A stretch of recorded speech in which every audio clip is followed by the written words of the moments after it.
Possibly. They might do B-roll footage. But anyway, welcome back to Countercultural Life, where we're talking about the four aspects of life: spiritual, mental, emotional, and physical, and how we live counterculturally in those areas the way that culture defines that for us. We're not going to let culture define us anymore. We're going to define how we live counterculturally in those areas, determining what life is like when we go against the grain. Stop being a sheep. Stop following. Follow only the one true and only best leader to ever do it, to ever walk the planet.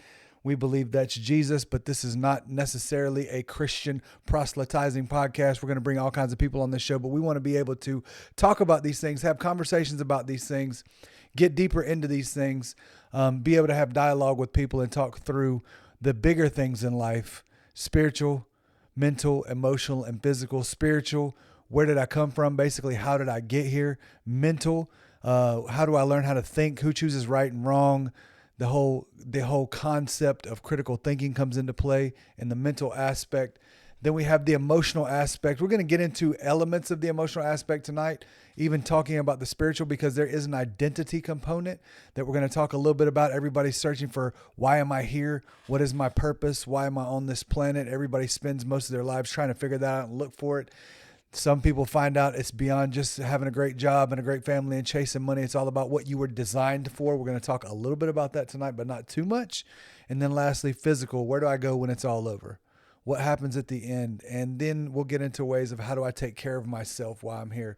We believe these four components are what make up a person. And we're going to talk deeply on these four aspects of what it means to be a whole person. The whole concept of this came from Matthew 5:48. In the biblical narrative. Why do we even reference the Bible? Well, because it's a book that has stood the test of time. It is the most purchased and given away book in the history of this planet. It is the most reproduced book in the history of this planet. So there has to be something to it. Whether you believe it fully, whether you believe it partially, you have to believe some of it, because there are aspects in it. I know businessmen right now who don't even call themselves Christians or following a Christian faith or religious, that follow the concepts of Proverbs. So Proverbs has got some great business concepts in it. What my point is there are aspects. I believe the entirety of the Bible from the beginning to the end, and we're not going to get into the different theories of creation and all that. Well, we may get into that later, but there's one verse that's always stood out to me, and it's Matthew 5:48. It kind of led to this whole understanding. And the verse in Matthew is, "Be ye perfect as your Father in heaven is perfect." That's Jesus talking to the people around him. But what does perfect mean? Perfect in the Greek, which is the original translation of the New Testament, was written in Greek, and it is teleos, which means whole. So wholeness, four aspects of a person that we talk about, which is spiritual, mental, emotional, and physical. So how do I learn how to be whole? How do I learn how to be totally whole as a person? And I believe, my key belief in life is, if you learn how to be whole and healthy in those four areas, you will be the person that you were designed to be. Now, it's not easy. It takes a lot of work to get there, and it takes consistency. But consistency is key. Consistency over perfection is the theme. So stay consistent in this. Don't try to be in the word, as Jesus would say, perfect, even though perfect means whole. You're going to have to edit that out, because I just went totally off of what I was trying to initially say. So be perfect as your Father in heaven is perfect. That word is teleos in the Greek. That means whole. Be whole. So how do you become a whole person? How do you walk fully into your design as a person, into what you were created and put on this planet to do? It's about being whole. So those four aspects: spiritually, mentally, emotionally, and physically. We're going to talk about the spiritual aspect tonight. So I have my notes in front of me with my favorite planner. Shout out to Michael Hyatt, Full Focus Planner. Maybe I can get a sponsorship later on in the show. It is my go-to planner. I use it every day. I use it for my to-do list and my notes. So I wrote a bunch of notes on this page, kind of to get me in the flow and in the rhythm of talking about the spiritual component of wholeness and what that looks like. So to understand the spiritual component, what it all comes back to, where did I come from? Like when it all started, conception, I was conceived, right? Your parents conceived you, but where was I at before that? Was there even an I? How do we understand that? So everybody has a thought, at least at one point in their lifetime, about like, where did it all begin at? And we go back to where did the understanding, where did my consciousness come from? Where did that understanding of who I am mentally come from? Where did that inside of me, that thing that drives me, that will, the soul, the soulish realm, the will, where did that come from? We have to really start digging into that. And we look at what it means to be a spiritual person. We were going to look at that a little bit. I've heard it said that we are human beings having a spiritual experience. I believe that is incorrect. I believe we are spiritual beings having a human experience, because what I've started to see is God is integrated into all of reality. There's a spiritual component to all of reality. We don't fully understand it. We see glimpses of it every now and then, but we don't fully understand what it means to be living in a spiritual existence. But I'm here to tell you there's something deeper going on, and it comes from somewhere. Where does it come from? You have to ask yourself that question at some point in life. Where did I come from? The origin. Everybody has an origin story. Everybody kind of has an origin understanding. You know, we're real big these days on the superheroes and origin stories. We got to go back to the beginning to see how they were designed and created. Well, I believe that all of us on this planet were designed and created for a purpose. What does that mean, though? Where did we all come from? Where did it all start? How did we all get here? This experience of being spiritual, what does that even fully mean? So we have to look at one of the things that I believe is a foundational belief, is we have to understand that there is a spiritual component to everything that we do. People that aren't of the same faith as me, they still have a faith. They still have faith in something. Faith is that driving purpose behind everything. They may not have a faith that I have, but they have a faith in something. Scientists have a faith in science, and they believe science will prove something for them.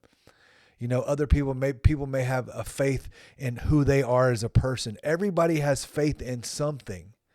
That faith component is what I'm talking about. It comes from a spiritual place. It is that place deep inside of you, that place that only you know about, that place that is in the internal core of your being. That is the spiritual component. I believe that we are spiritual beings having a physical human experience. So as I look at my notes, I want to just start the conversation there. Like, where's that core understanding, that spiritual component? Where does it come from? Where did you get it? Some people that grew up in a religious background, they have a faith that was designed by the people that they admired growing up. Maybe their mom, dad, grandparents, a sister, uncle, cousin. Maybe they got their faith and their understanding of this God concept from them. I read a book when I was younger called How God Shapes Your Brain. And there is an understanding of what they did is they put a bunch of 5-year-olds, kind of got them together and asked what their understanding was of God. And all of them had an understanding of God. And I think this was done across multiple cultures. There was an understanding of there was something else. Kids know that there is something greater. There's something bigger. There's something that they can't quite put their finger on.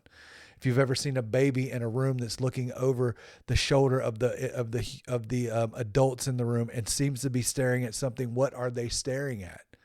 Some people have wondered that. Where is this thought of this deeper value of a spiritual aspect, a spiritual component? So I believe that we were designed with this spiritual understanding. I'm going to use elements from Scripture tonight, elements from some of the stuff that Jesus talked about, as I believe he was the greatest leader to ever do it, the greatest person, the most and only self-actualized person to ever walk the planet. The concept of self-actualization means a person that is fully themselves and fully realizing who they are as a person, who they were designed to be. There are some other religions that say Siddhartha Gautama was the Buddha, the first Buddha. They say he was self-actualized. I don't know a whole lot about that religion. I know a little bit, just enough to be deadly, but I don't know as much about it as I do my faith. So it's hard for me to really speak on that. Maybe we'll get somebody on the show that can speak on that. So your spiritual origins and the origin of spirituality has an aspect of shaping your identity. There's a wholeness that we have through spiritual integration of everything. There's not a this or that. It's kind of a both and existence. So we have to embrace wholeness by connecting spiritual, physical, and emotional aspects of who we are. And there is that, when people say the God concept, there's this concept of a greater being that is out there taking care of the universe, orchestrating the universe. They call him the intelligent designer, the great designer. When we have a conversation with people that don't have a faith background, and I have some friends that have no God in their background. They're atheist. That means no God, no theist. I have some of those friends, and we have these conversations around where faith comes from and where it originates. There's dogs in the background. This is a real life podcast where life is happening around us, but that's what the whole purpose of this is. And I'm not going to yell, "Be quiet" to the dog, even though I want to, because I have no idea why he is barking. Anyway, just continue on. It's real life, raw and real. So faith background. One of my friends said he doesn't believe in any type of designer whatsoever. And that's hard for me to believe. I don't have enough faith to believe that there is no designer. So I'd ask him, and we'll get into this concept in a later podcast. The mental concept says that you have to choose a side. You have to determine how to think and then determine where right and wrong comes from. So my friend would say that it was an evolutionary concept. And I would say that there is a feeling of wrongness that is embedded deep within our psyche from way, way back that we don't even understand. Because if you take, for instance, everybody in every culture, and I can't wait till my fact checker's on here because I'm about to make one of those statements. I believe everybody from every culture has an understanding that the concept of killing another human being is wrong. There's a feeling inside them when I would say that there would be a feeling inside them that would take place when they see another human being that is murdered. There is a feeling inside them that they don't just, I can't fully explain it for them, but I can tell you people have talked about the feeling of something being wrong. Well, where does that come from if you have no concept of wrong, or if there is no such thing as right and wrong? And if there's a concept of right and wrong, if there's a concept of good and evil, where did that thought of good and evil even come from? I would say that thought, that concept, that understanding of good and evil had to come from somewhere, and it's beyond an evolutionary concept. Once again, these are my thoughts, my opinions. I look forward to conversations with people and we can talk deeply about these things. So back to the spiritual aspect, there's an origin story. There's something that shapes you and who you are and your identity and who you are as a person. We are in a cosmic existence, meaning that there's something greater than us that we believe is out there. I believe that there is divinity in everyday moments of life. People would call them coincidences that happen. I believe there's a divine aspect of those coincidences that has taken place. And I believe that there is a walk that talks about the spiritual purity of a person. The more a person tries to really become spiritually pure in their existence and who they are, and that is a Christian concept, is called sanctification. That means a cleaning out, a growing in my faith, a movement amongst levels in my faith and who I am. That leads to the entire person concept. That leads to this space where you are fully realizing who you were designed to be. So that is the concept of spirituality. We're going to get deeper into it. Spirituality is, I believe, the foundation of a person. Everybody at some point in their life will question their spiritual identity, where they come from, where it all began, their origin story and understanding, whether they question whatever faith background they choose, if they have a faith background or whatever faith background they land on. is going to have a spiritual element, spiritual component to it. Every religion, I think that all religions have a spiritual component to them. They may call it different things, but there is definitely a spiritual aspect to every religion. One of the things that I believe that you have to conquer in this journey of spirituality is a thing called, you have to learn how to overcome the concept of desire. I believe desire and our desire for things leads us to places that we're not supposed to be. And I believe that's very early on in the biblical narrative, is this concept of desire that comes into play. I believe that you've heard of the story of Adam and Eve, and you hear the story that Adam named the animals. I believe that was God showing Adam that you are not an animal. You cannot be controlled by your desires. I don't want you to be controlled by your desires. So that is how God was placing Adam above the animals when he gave Adam authority and dominion to rule the earth. So that's my faith background, my thoughts on it. But that concept of desire is in, I believe it's in multiple faiths, and that concept of understanding the passions that can be negative, and the passions that drive you in a negative way can pull you away from the person that you were designed to be, your whole person. And that is my thoughts on the spirituality, spiritual faith, spiritual understanding, spiritual place. I believe there's a spiritual element that is the foundation of everything, as it's the starting point. It is the beginning. It is that basic core concept, that basic core belief that everybody has to answer, that origin space. Where did I come from? Where did I begin? I can't wait to have conversations with people about this. Everybody has something in their life that is linked to a spiritual place. So I can't wait to have conversations on that spiritual aspect, that spiritual plane, if you will, and understanding how people see things and how people see the world around them, how people understand their existence, how people understand where they came from. There's so much more than I believe. And once again, these are my beliefs, and I look forward to conversations, because I want this to be a place where people are not afraid to have conversations and not afraid to dialogue and ask questions. One of my beliefs that I'm very solid on is I have a belief that God wants us to wrestle with concepts that he has designed and created. And wrestling means asking questions and being okay to be questioned, and having an ability to talk through things. I believe we have strayed from the ability to have dialogue. What does dialogue mean? Dialogue means dialogos, a flow of words, a flow of meaning. There's a flow of meaning, and we cannot have flows of meaning anymore, because we are so locked in on proving our point and why we are right. And then if we cannot prove our point, if we cannot convince the other person that we are right, we walk away, and sometimes walk away offended, breaking down a relationship just because this person does not believe like I do.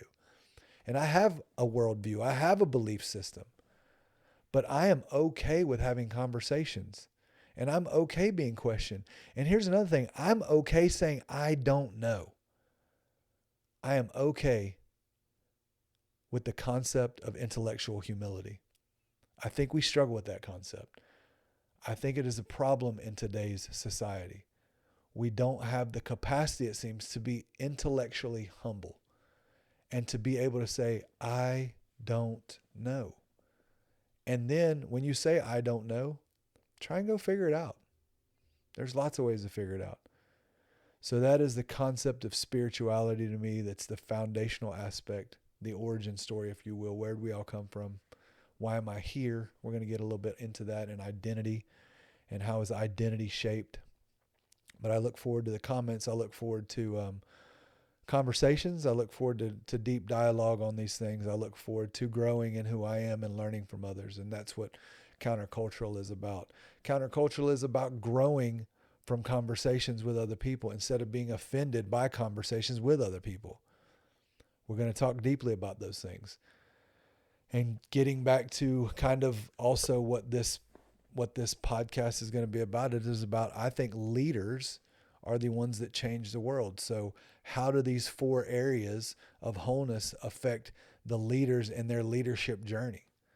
I believe it is going to be on leaders to make a difference. It's going to be on people that are willing to stand up by and for their beliefs and lead people. And I think leadership is also the ability to be a good listener. That's what this is going to be about too. So there will be leadership concepts laced in all of this. My goal is that everybody after every podcast can take one concept that they've learned away. They can take a concept away, start implementing it and applying it to their life. There's also or they can take it out and research it and dig into it and get deeper into why these things are the way they are, get deeper into the concepts and understanding of these concepts. I believe life is about growth. The entire time that we're on this planet, we never stop growing in our ability to learn. Our ability to learn should never stop growing. Our curiosity should never stop. Our curiosity should always grow at the same time that we're growing. So, countercultural life from Study Studio in the kickback. Feet kicked back in the kickback at Study Studio, looking for opportunities to have conversations with people from all walks of life just to get some understanding on the spiritual aspect. Off the cuff. I had some notes, but I wanted to kind of go off the cuff and not really get too dependent on notes, because I believe that this is something that I'm passionate about. I don't need a whole lot of notes on it, because I'm reading and studying about it all the time, because I'm all about growth and getting deeper. Countercultural life, growing in who you are as a person, growing in your journey, understanding the concept of wholeness as a person. That's what this is about. So, holla at your boy. We will continue to dig in and get deeper and go deeper. All right. Peace.